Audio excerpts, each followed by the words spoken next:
And the day that I won custody back, and the day that they stood up in court and were actually listened to, I walked up to him afterwards and I said, "You could never break me."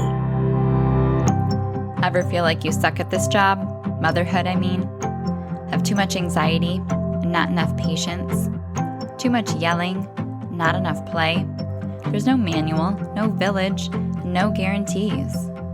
The stakes are high. We want so badly to get it right. But this is survival mode. We're just trying to make it to bedtime. So if you're full of mom guilt, your temper scares you, you feel like you're screwing everything up, and you're afraid to admit any of those things out loud, this podcast is for you. This is Failing Motherhood. I'm Danielle Bettman, and each week we'll chat with a mom ready to be real, sharing her insecurities, her fears, her failures, and her wins. We do not have it all figured out. That's not the goal. The goal is to remind you, you are the mom your kids need. They need what you have, you are good enough, and you're not alone. I hope you pop in earbuds, somehow sneak away, and get ready to hear some hope from the trenches. You belong here, friend. We're so glad you're here. Hey, it's Danielle. I want to dive right into today's episode. I feel so honored to have sat down with such a powerful force. Our guest today, Jamie Grogan, shares her heart-wrenching story of fighting to escape an abusive marriage and be there for her young daughters. This one does need to come with a warning. Examples of abuse are mentioned. Don't listen to this episode with little ears around, and use discretion if this episode will trigger you.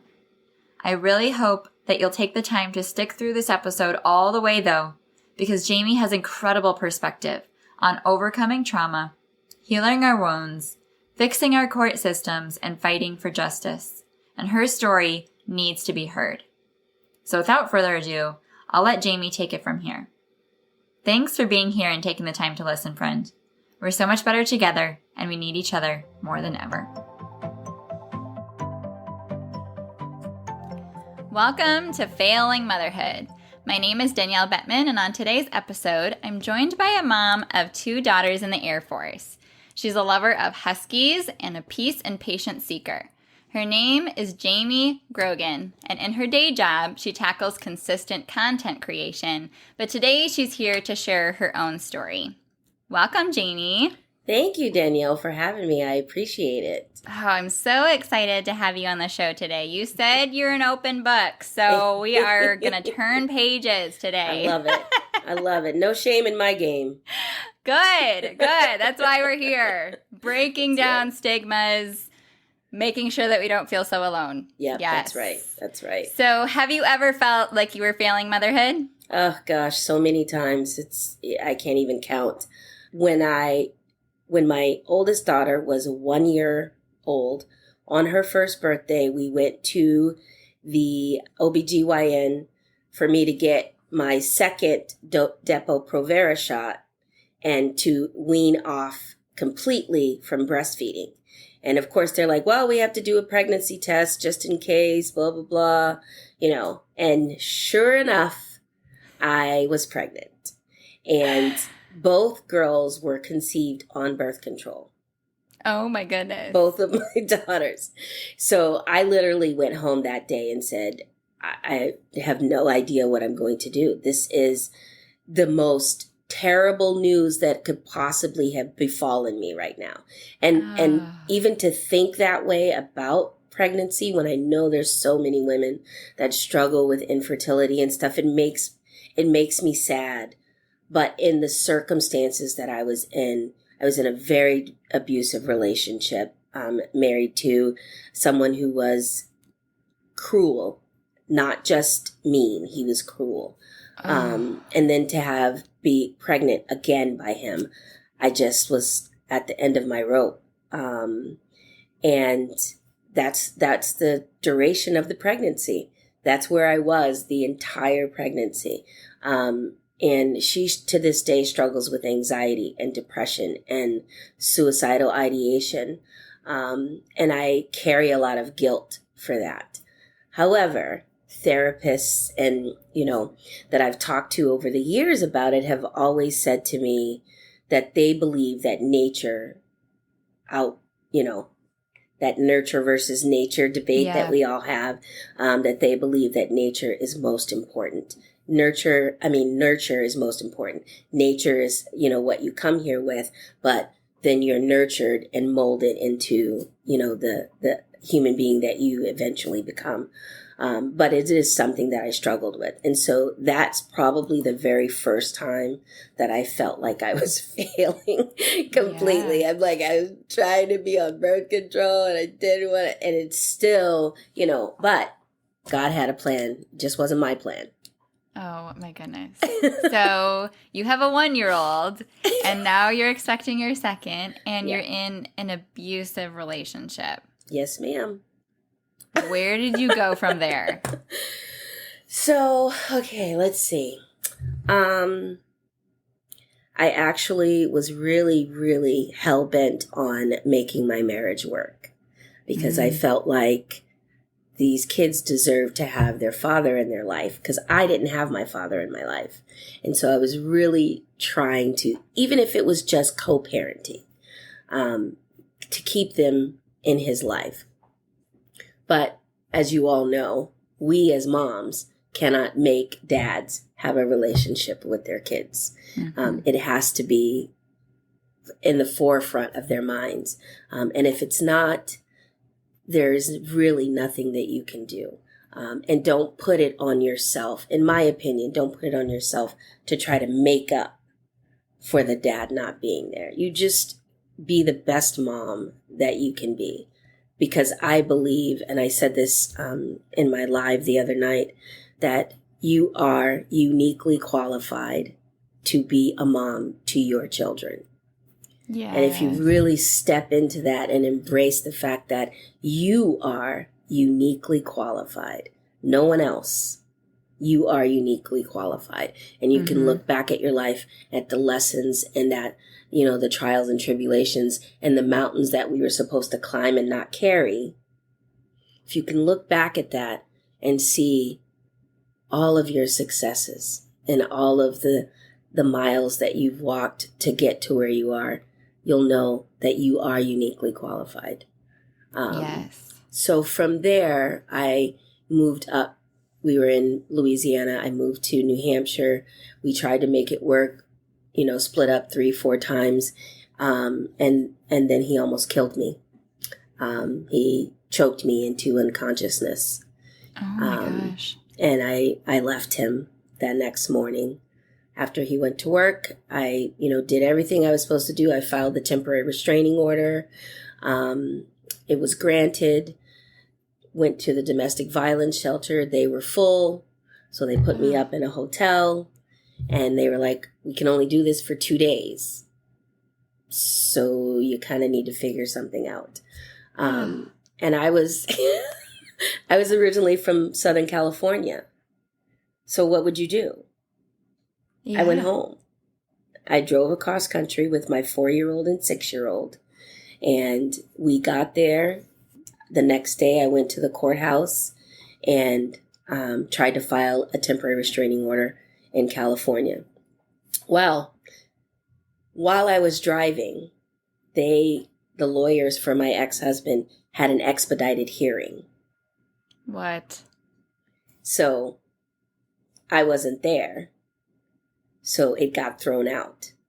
And it got dismissed without prejudice, which means that never happened. I can never bring that up again. So when I got to California, I was charged with parental kidnapping. You're kidding. No. Oh my God. And I was made to come back to New Hampshire and lost custody of my girls. What? And it took 9 years for me to get custody back. Are you kidding me? No. And the cop who came to the house that morning and he took pictures of the scene and of the big hole in the wall where he banged my head into the wall, the plates and stuff that was smashed everywhere, the furniture that was turned over. My kids were a mess. They were a complete wreck.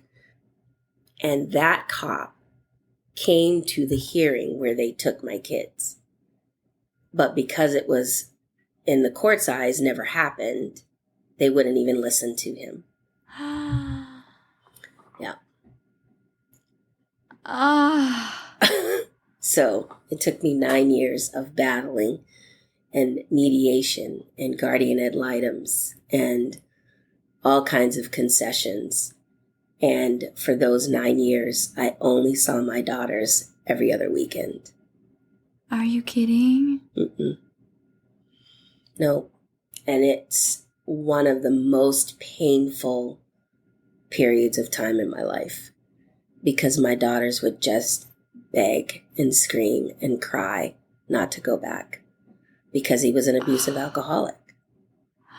And he knew how to play the game. And so he married right away. She was a stay-at-home mom. They had 2 kids right away. And so they had this perfect little life. And I was rebuilding from the ground up. I had no car. I had no place to live. I had no job. So I was an unstable parent. Oh, my heart hurts for you so much. Yeah. And every Sunday I would have to send them back to him. And it just, I honestly believe that those are the traumas that I have to work through in order to get a hold of my weight.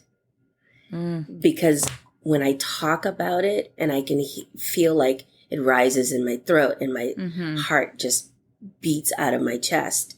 Because there was one particular time when my youngest, because her and I have always had just this tremendous bond. And she just had made up her little mind.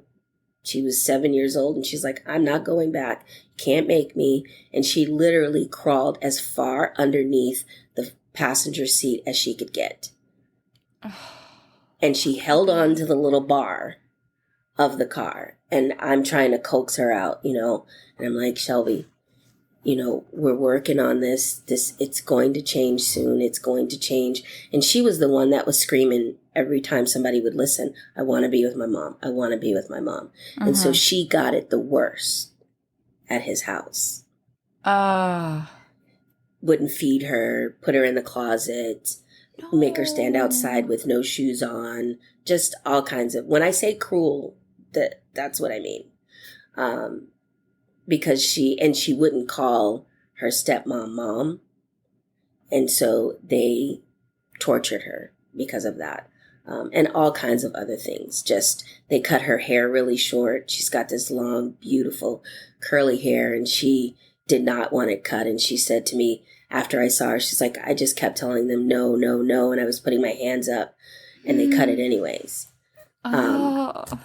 So this particular exchange this Sunday, he was just livid because I was trying to be gentle with her. And I finally got her out of the car and she just wrapped her little body around me. I could feel the tension in her body because she was holding to me so tightly.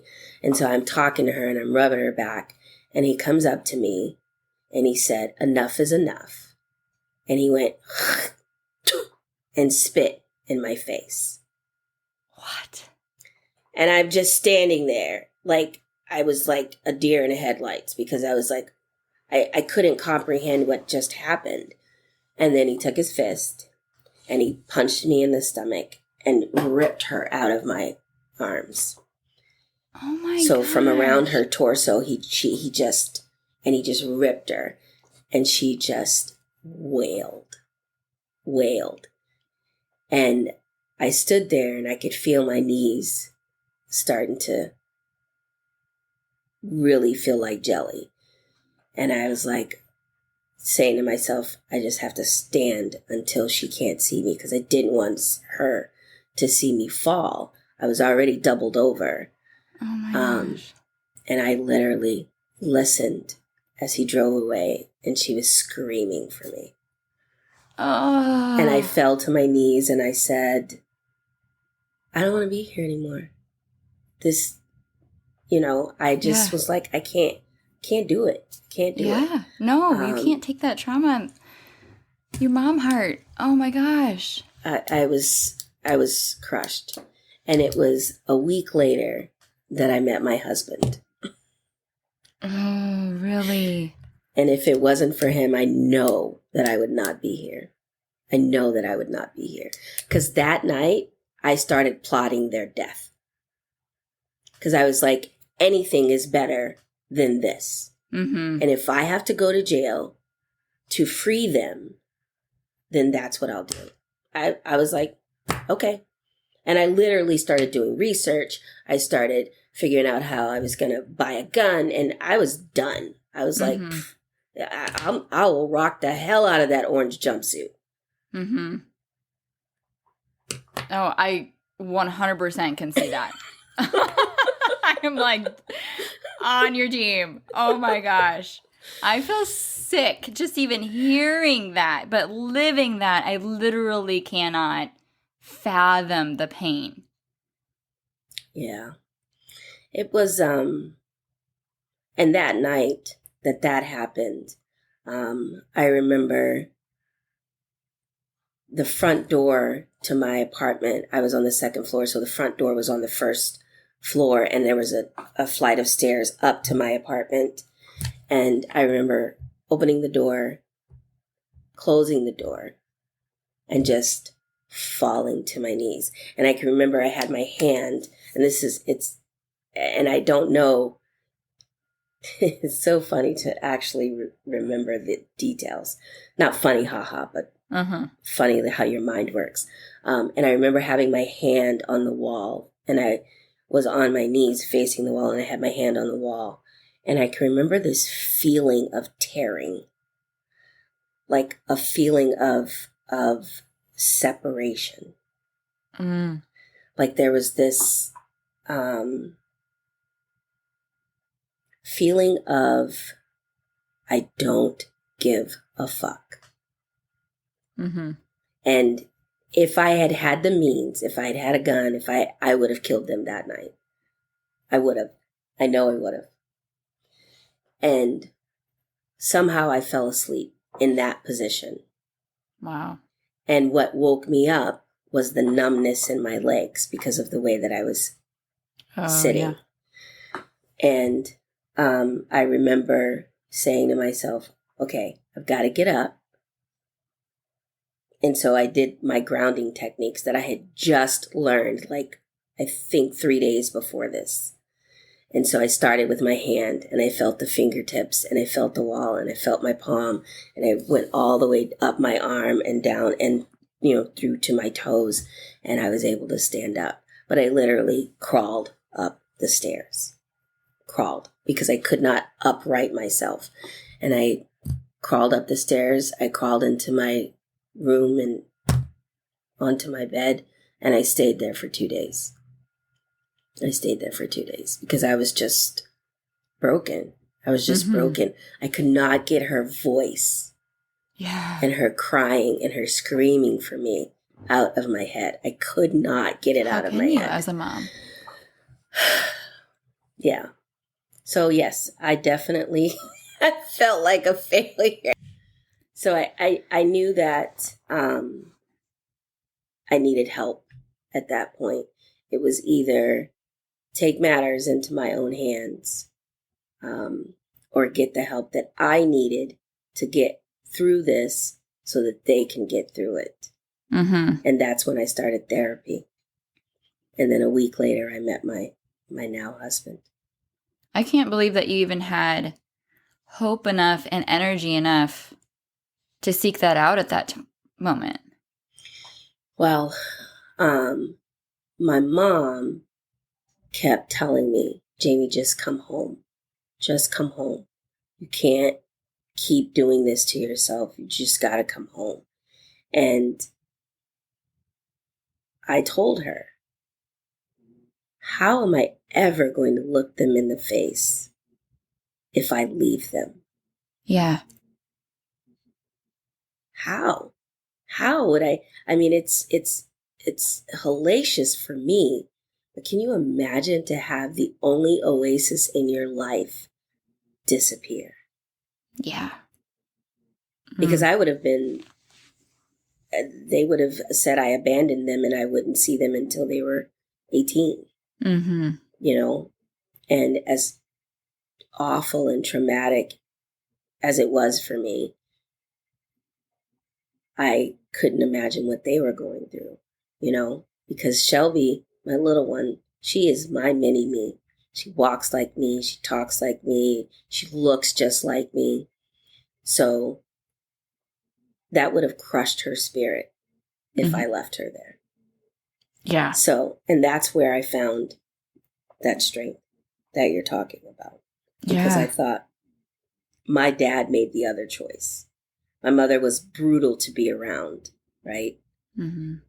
And so when they separated, because my mother made his life miserable trying to be in our lives, he left and went to Texas. So I know what that did to me. Oh. And I could not do that to my children. I couldn't. Wow. I'm sorry. No, You have it's this so look. heavy. And I just feel for you. I feel for your girls. I have 2 girls myself. I'm just picturing my youngest and how much that would break her. I just can't. I'm so amazed by your resilience and by your fortitude and determination to be there for them, because that is just otherworldly. That level of mother's love to fight for in such a hopeless situation where everything is against you. Yep. Ugh. Yep. It took me 2 years to have a stable job, to have my own car, to get my own place. And by then they were settled Mm-hmm. in the routine. And so then I had to fight the courts because the courts were saying, well, it's been 2 years, you know, they're excelling in their grades and blah, blah, blah. And we don't want to upset that. And so my girls and I just began to be as creative as possible. I would volunteer in their classes every week. I would follow the bus. I would get up early, drive to their pickup point, because my ex did not even allow me to talk on the phone with them. Thursdays between 6 and 8 p.m. were the only time I was allowed to call. And I would begin calling at 6 o'clock, and 90% of the time he would pick up at 7:55. Are you kidding? And then stand there while I talked to them. Oh my gosh. So I would follow the bus and they would sit in the back of the bus and we would wave at each other the entire way to school. And then when they got a little older, we did notes back and forth. So I got a notebook for each of them and I would write them a letter and leave it at school, and they would write me back and leave it at school, and I would go pick it up. And so that was the way that we, you know, stayed connected and in touch. And Halloween, I would go and watch them trick or treat. And it was heartbreaking. You know, I would go to parent teacher conferences with no kids. With no kids. Yeah. So that was the longest 9 years of my life. 9 years of that? 9 years. Yeah, 9 years. Oh, our courts are so broken. So bad. So bad. The guardian ad litems in our case, they're supposed to, I don't know if you know what they are, but they're supposed to be the voice for the children. None of them. We had 3 in the 9 years. None of them had children. What? None of them had children. And the way that he played up this lie of domestic violence, because, of course, in the court's eyes, that incident never happened. And so the guardian ad litem happened. How does it not happen?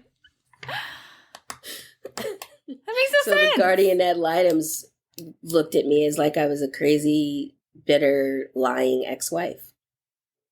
Oh my gosh. Yeah. So, and my youngest to this day hates any authority. And she's in the military. Yeah. She struggles with any kind of authoritarian figure. Understandably. Yeah. Because she's like, they all lie. They all lie. They don't care what you say, how you're feeling, So that's something that I can't even help her with, because she's like, that was my life. Right. Yeah. And she's telling anybody that would listen, I just want to be with my mom.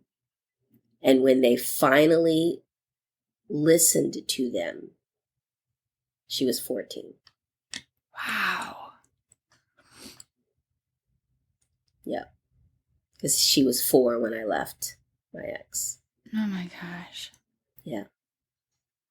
And I mean, sometimes, and I actually have been working with my coach on this, because I still feel robbed. 100%. I feel robbed of birthdays, Christmases, Easter egg hunts, that I never got to experience. Yeah. And I, how do you heal from that? That's not something that you can ever get back. No. It's gone. It's gone. Yeah. It's gone. That time is gone. And to this day, it still affects me. And people don't understand. Like, my girls will be telling a story, and it'll just, it's like a punch in the gut. Because I wasn't there. Uh-huh. Yeah, I don't know how you deal with just the lasting trauma from that, and just the anger at all of it, but like the courts and just how unfair it is, and how much you missed out on, and how wrongly your kids were treated. I mean, like that, how does that ever get out? I'm working on it. I'm working on it. How much do you pay your therapist? Because, girl, they have their work cut out for them. It's so true. It's so true. And my coach now, because of therapy, though, I've really come I compare them to lighthouses. Mm. Because when you're in complete darkness and it's stormy and you're just barely holding on for dear life, mm-hmm. and you see that lighthouse, and it's a beacon of hope. And that's what my therapists were through those years. And now my coach, instead of me finally washing up onto the shore of the lighthouse, and laying there, I want to get up and I want to thrive. People say you got to bounce back. I don't want to bounce back. I want to bounce higher. Wow. So my coach is amazing. The work that I'm doing with her is healing on a cellular level. Really? And it's just, it's amazing what she's doing for me.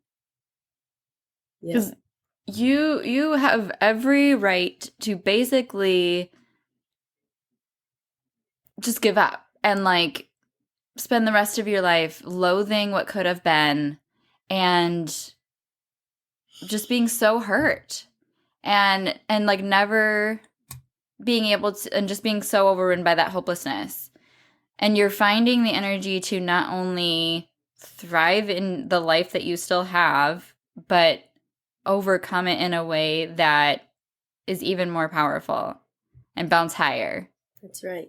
That's astounding to me.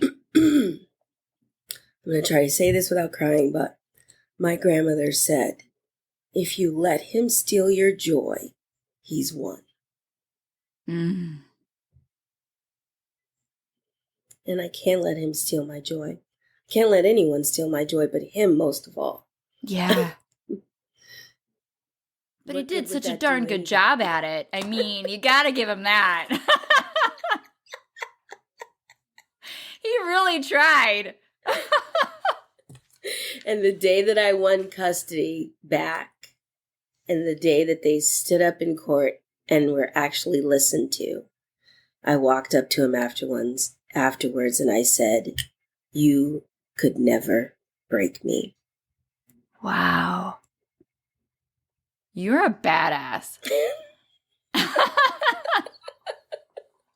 So did you get full custody at that point, or was it still joint? Full custody of my youngest and 50-50 because that's what my oldest wanted. She wanted 50-50. Okay. So they both got exactly what they had been asking for. Wow. Yeah. So what was so different at that point? Why did it take so long? The girls. They finally listened to them. But why would they not before that? Because they don't know any better.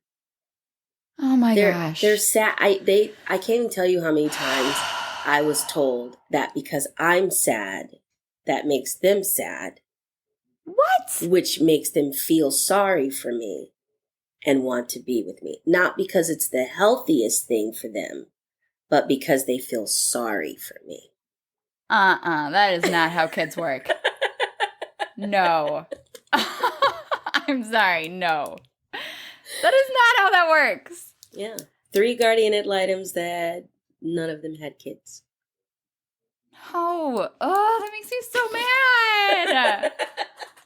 There is so much wrong with every single system, let's say, in the United States, at least.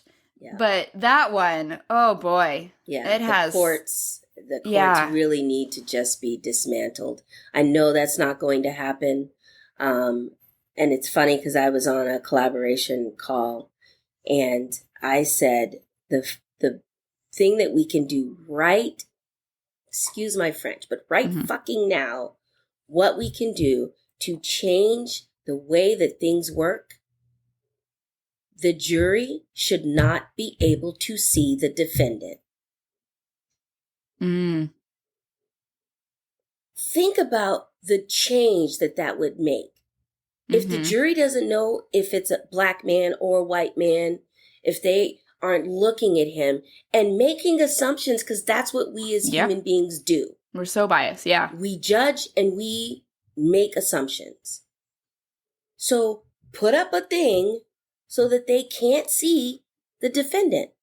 That would be a cheap, immediate fix. Yeah. Are you in contact with like any advocacy groups doing the work, and like is there any movement forward? So I just joined a group called Allies United for Change. I am the chair of their Black Lives Matter committee. Good for you. So I'm working with, but it's it makes the hair on the back of my neck stand up. But I would be working with the same courts. That did you so dirty? No. I mean, that's so re-traumatizing. Yeah, to have to keep living that. Into that courthouse, because I had to deal with 2 different courthouses, but the one courthouse where the day that they physically took my kids, I am physically ill in the parking lot. Oh, yeah, I believe it. That was 2001. Wow. Yeah. 19 years ago.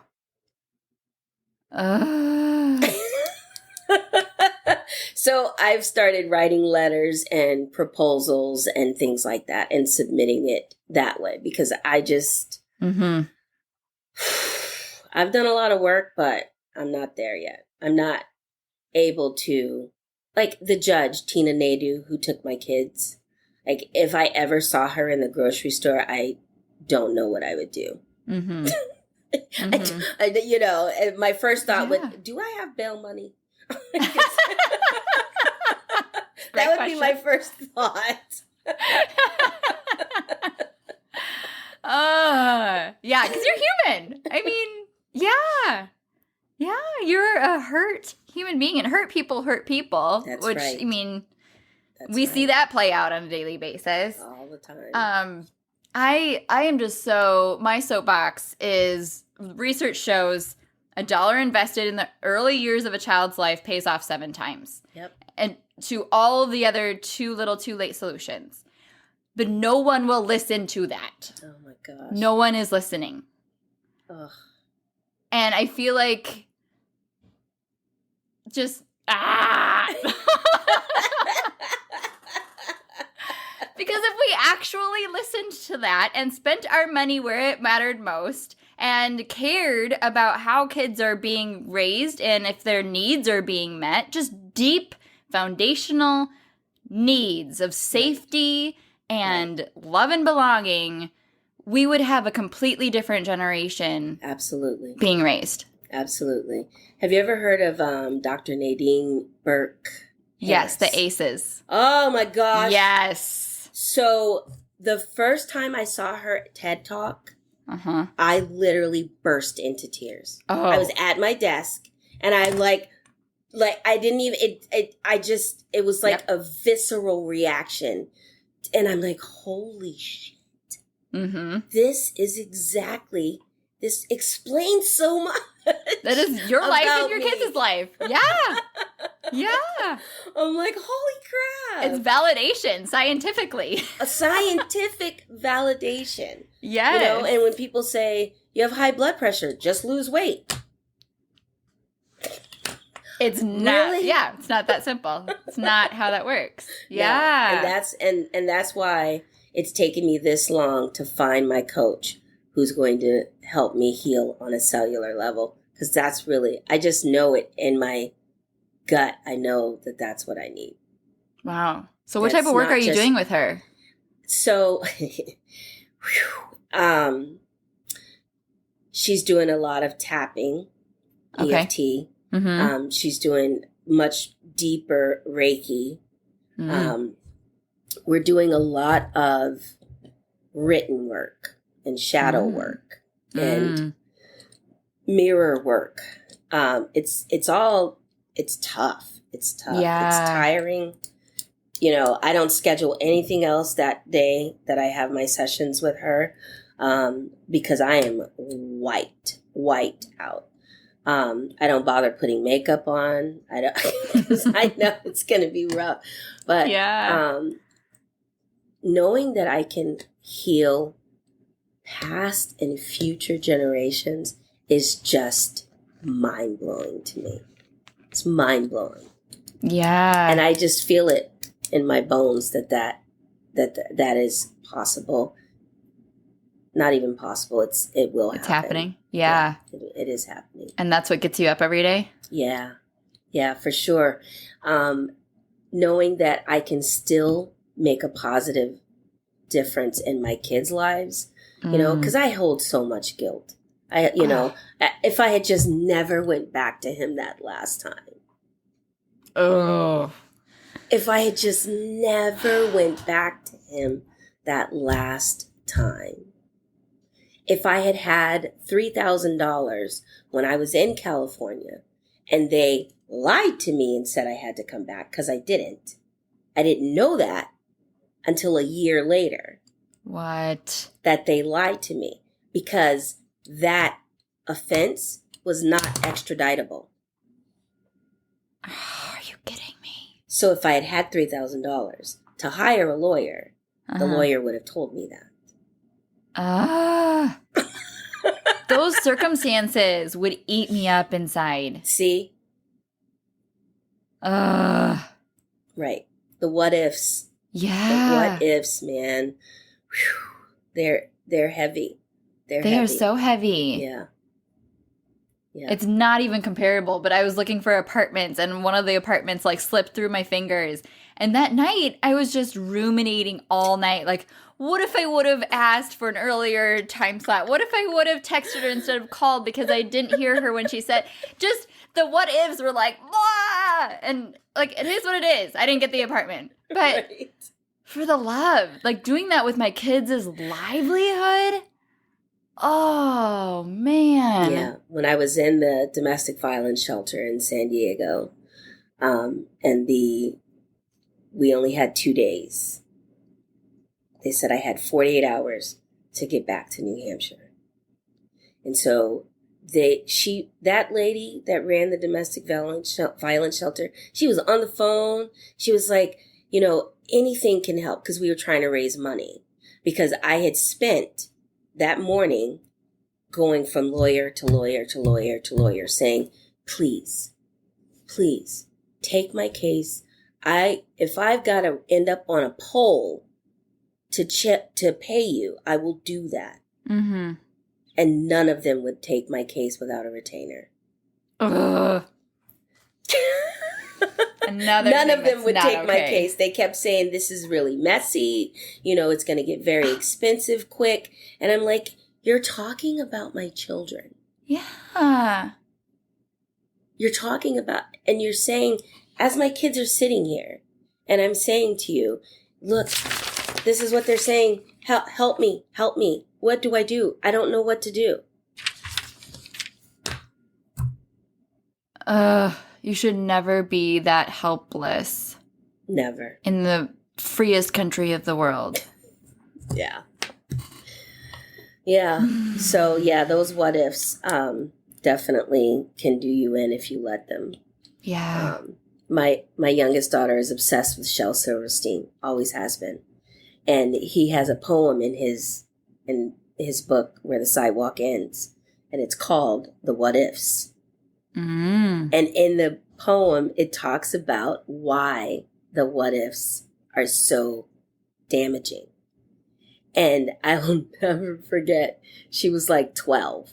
And she was like, oh, Mom, I love this poem, blah, blah, blah.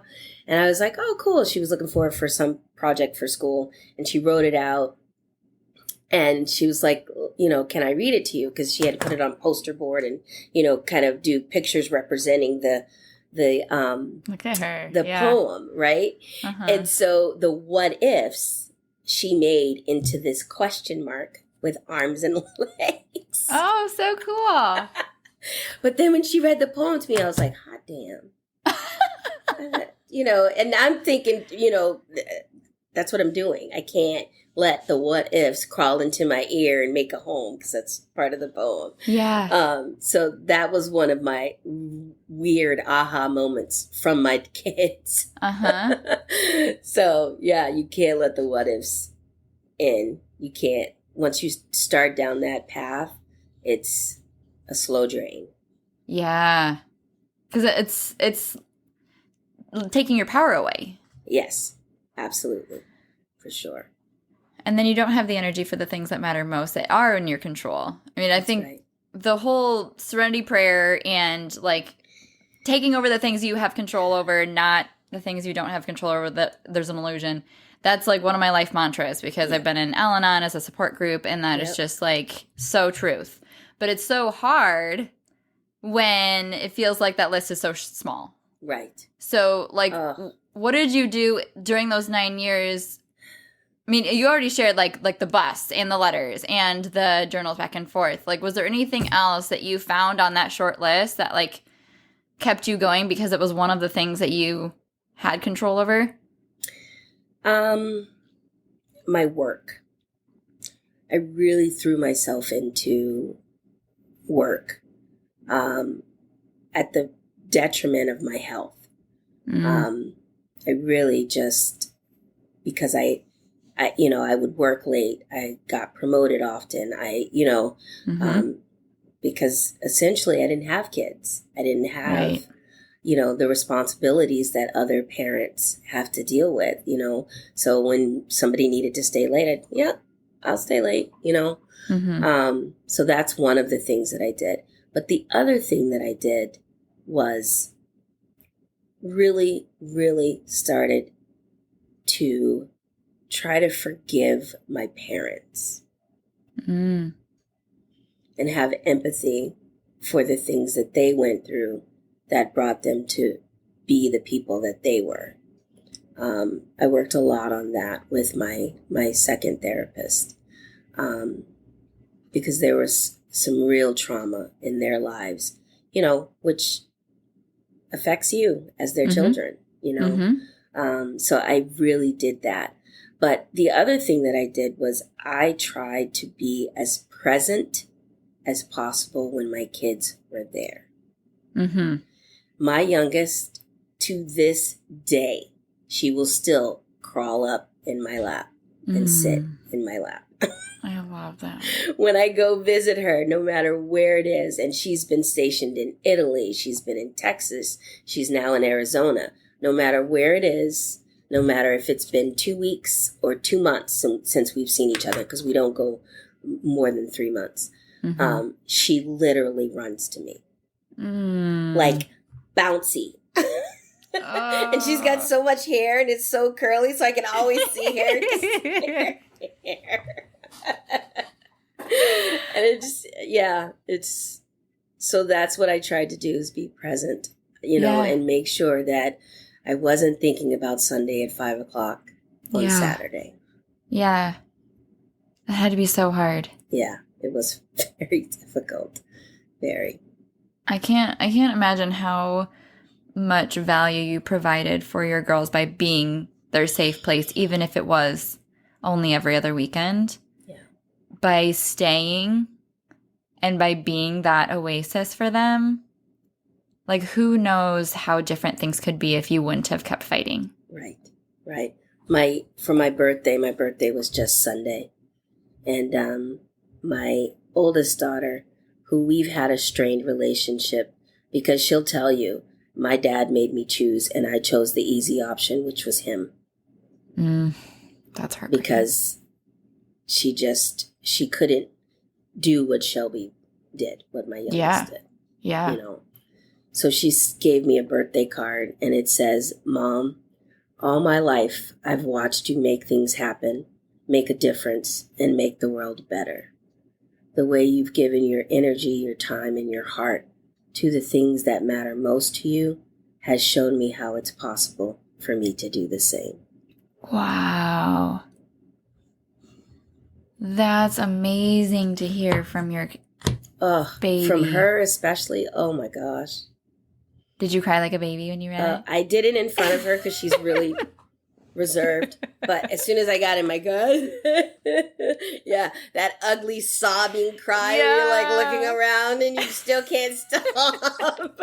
And you got snot coming out of your nose. Yeah. And then I drove home and I pull in my parking spot and I get out and still crying. And this lady's looking at me and I'm okay.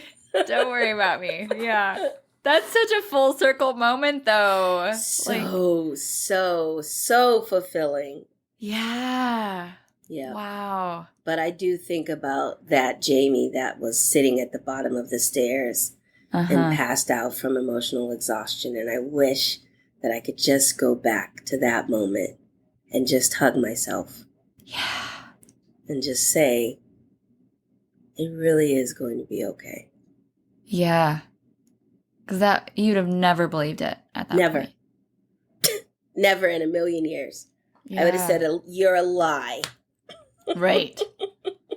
In your work with your coach, do you go back and talk to your inner child or go back to moments? Yes, we do. In the past?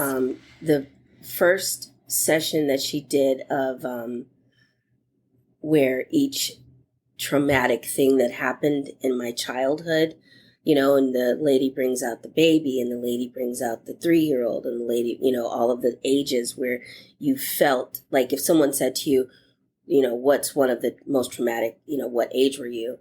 And so your first response, and that's what I said, 3, 7.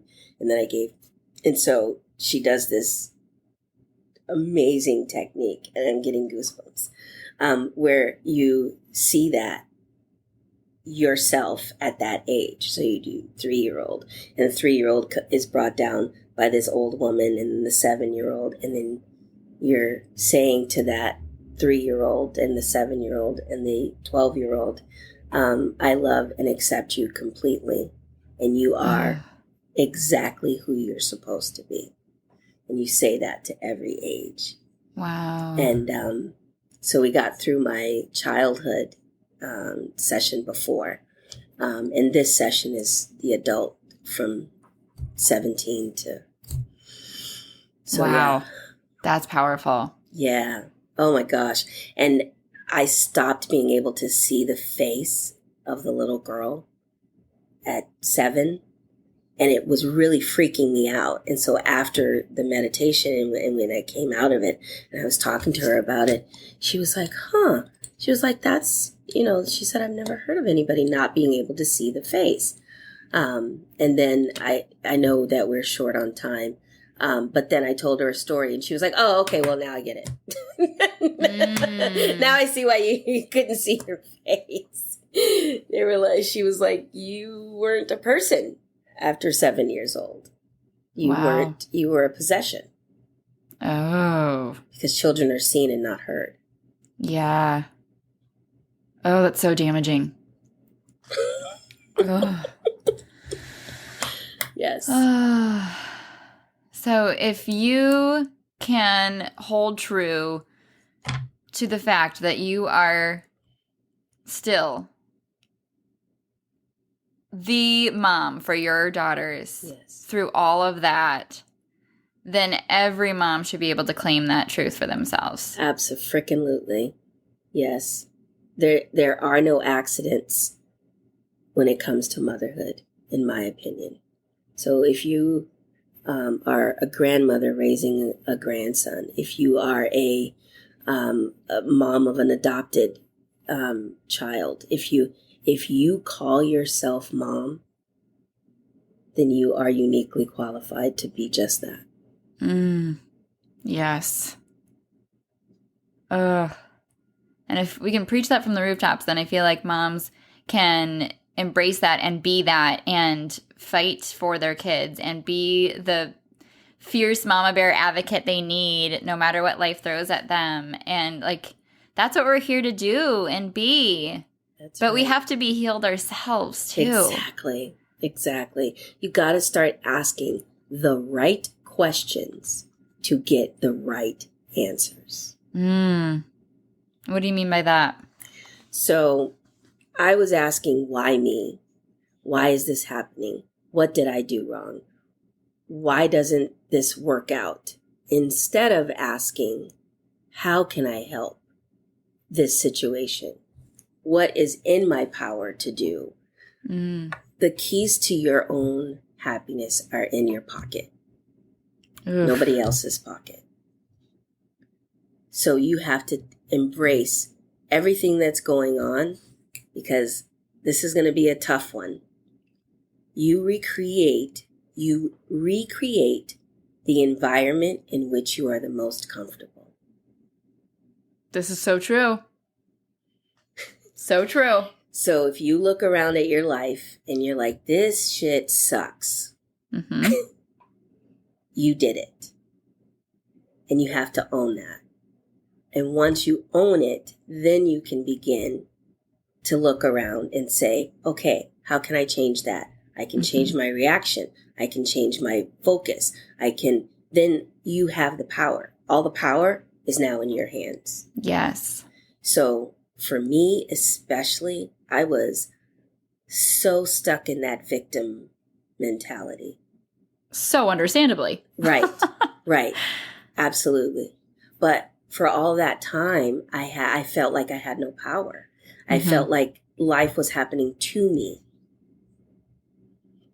And so you got to get to a place where you're like, okay, I got to get my shit together. And I have to heal, and I have to face my traumas, and I have to be real with myself. Like my oldest daughter and I were like oil and vinegar.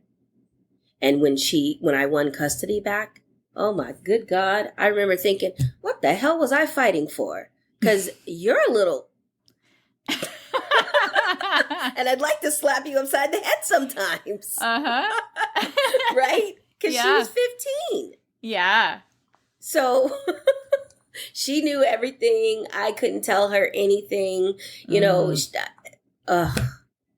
But thinking about what she had to deal with and the armor that she had to put on every day. Yeah. So that's why you take back the control. You know? And instead of pushing her down the stairs like I wanted to do one time, I didn't. Good for you. And I said, okay, I guess I'll give you a ride to work. Yeah, it was rough. But you can't sit and wallow in the victim mentality.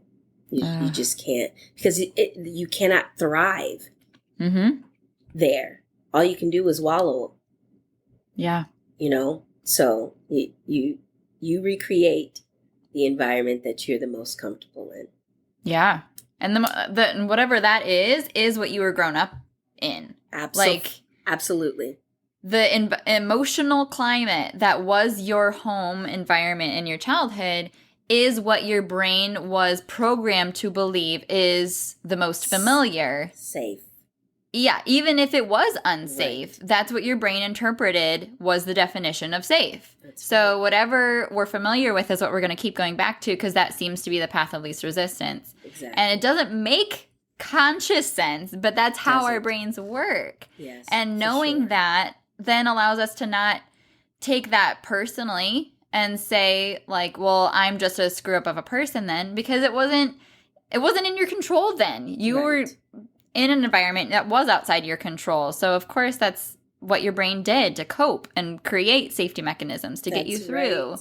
It's so right. But as an adult, now we can go back to that and say, this isn't serving me anymore. This isn't helping me. This is not actual safety. Right. And how do I reprogram the way that I was wired? Right. And we do have that power. It's very empowering to know that.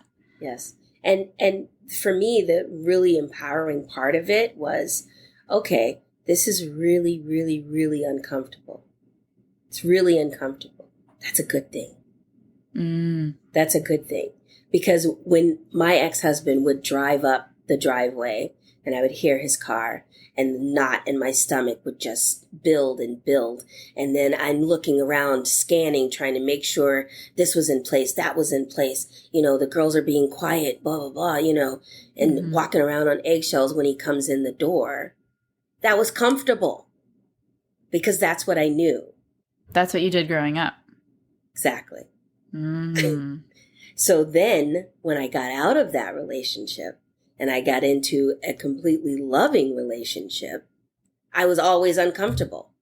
I'm like, what's going on? This feels weird. There are no eggshells. Where are the eggshells? Why am I happy? Why are you smiling? Why are you smiling? What'd you do? Yeah. Are you like waiting for the other shoe to drop? Yes. Basically? Yeah. Yes. Yeah, that's so bizarre. So being uncomfortable is good. It means that you're shifting, you're changing, you're growing. And you've been in your newest relationship for how long? 18 years. Yay! Congrats. Thanks. That's an accomplishment to celebrate in itself. That's huge. Yeah, for sure. Yeah, for sure. He helped me raise my girls. I mean, he was there for the court battles, for the sobbing on the floor, you know. Yeah. And he didn't run away screaming. How? I don't know. Because I was a crazy person. I was a crazy person. I'm still a crazy person. What am I saying? But, you know, crazy in a good way. Yeah. And he fell in love with you regardless somehow. Yeah, that's right. That's right. So that's an amazing man. Yeah. Oh, I'm so glad. For sure. I'm so glad that you have him. Yeah, me too. Oh, man. So do you still live in New Hampshire? Yes. Yep. I'm in southern New Hampshire, about an hour outside of Boston. Okay. And this is home. So what's it like being a woman of color in the Northeast? I need a shirt that says "Don't touch my hair." Mm. Because I just don't understand where that comes from. Like the automatic want to, like you're a stranger. Why would I want you to touch my? Why would I want you to touch me at all? Yeah. um, Nobody wants that. No, no. And ever since the last election, it's gotten scary and uncomfortable, and people say things that are extremely rude often. So it has not been as welcoming and fun the last 3.5 years. And there's definitely been a shift. Yeah. I'm sorry. Yeah. But I have some really great people in my life. I have great friends, and I have people who I consider family up here. So, I'm grateful and thankful for a whole bunch more than is hard. Yeah. Yeah. So that's remarkable that you can see that and cling on to that and celebrate that. Yeah. But I would love to just give you like a quick soapbox. If you have a message to share to the rest of, I have a lot of like Midwest listeners, and we don't always hear what's going on. So if you want to share a message of just what you feel like people need to hear right now, feel free. So let's see.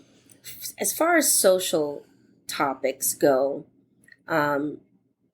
if you have any people of color listening, I know that there is a current debate going on talking about Black people and people of color should not educate or should not be responsible for educating white people. And I want to challenge that narrative, because what should be happening is conversations.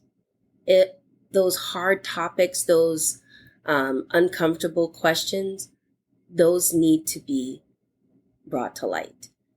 And you need to be that open vessel, I don't know, for people to ask. Because if you are in a community where you are one of the few,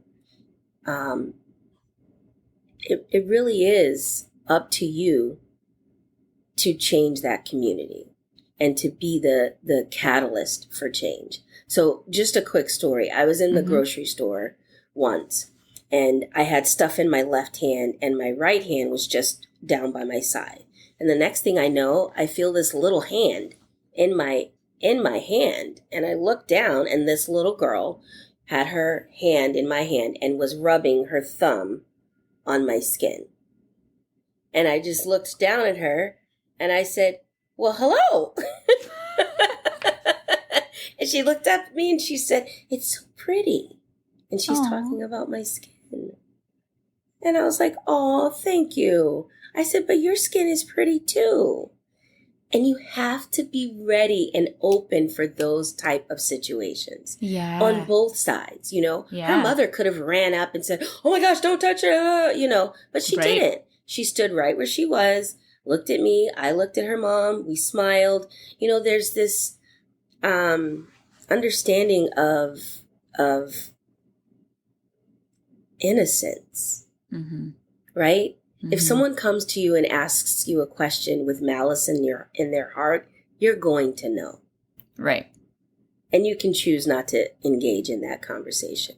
But if someone comes to you with innocence and questions that could move the needle, just answer them.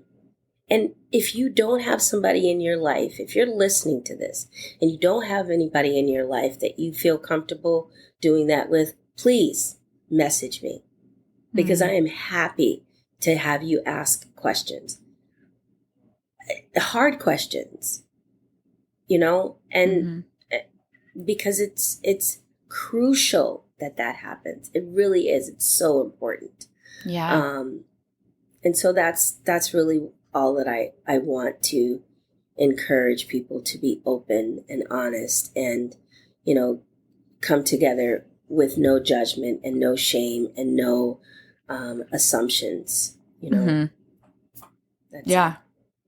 I love the heart behind like the uncomfortable conversations with a Black man, that Yes. YouTube channel and stuff like that. Yes. I just feel like that is exactly what we need right now. Yes. Yeah. Well, thank you so much for No, thank you. Thank you so much for being a willing participant in that conversation, because it is taxing. It is emotionally involved, and right. And you do have to have the energy, and things are hard right now. They're very hard. For 13,000 reasons. Right. And however they affect us personally, we're all struggling. And so being able to extend grace to a person asking things of us right now is extra hard. Yeah. It is. But if it can make this world better for our kids, yes. My kids are 24 and 26. They're going to start having kids soon. Yeah, so how scary is I that? am going to do my damnedest to help this world be a better place for my grandkids. Oh, and you are doing it. You are doing it. Thank you. Oh, my goodness. Jamie, thank you so much. I am honored to know your story. I am just so grateful that you would be willing to share it. And I know that it will be so powerful and inspirational for other moms to hear. And hopefully we can all band together and make change for this next generation in this time of where everything is kind of insane. I'm really hoping that it's shaking up things for the good, so that we can change policies and we can really reconsider what's best for kids when everyone's a part of the conversation. So let's cling on to that hope. And that's right. And I just can't thank you enough for your time today. You're so welcome, Danielle. Thank you for having me. It was just an awesome conversation. Good. Well, that was all you. Okay, so how can moms connect with you work-wise if they have a business? So if you do have a business and content is a struggle for you, I have a content creation mastermind where I basically give you 180 prompts and I give you personalized Canva templates, personalized Trello templates, training on both, and a Facebook group where you can practice going live. You can practice written posts and accountability from me, because that is the most important piece. You have to be held accountable to be consistent, because with consistency comes confidence. But the struggle is real. So contentcreationmastermind.com is the site. And the name of my business is Solutions for Solopreneurs. And that's the number 4. So you can reach me at jamie@solutionsforsolopreneurs.online. And yes, I know that is a long email address. I will take it all in the show notes so they can just click. Thank you again, Danielle. Yes. No, thank you so much, Jamie. I'm going to have to talk to you again about more things. So I would love that. Okay. We'll talk soon then. All right. Bye. Bye. Can you even? I'm so glad you listened all the way through. I laughed. I cried. I got so angry. I hope you did too. Because all it takes is a group of moms to rise together for change to occur. Hug your babies extra close. Let this episode linger with you. Send it along to someone who may need to feel inspired to keep going with what they're going through right now.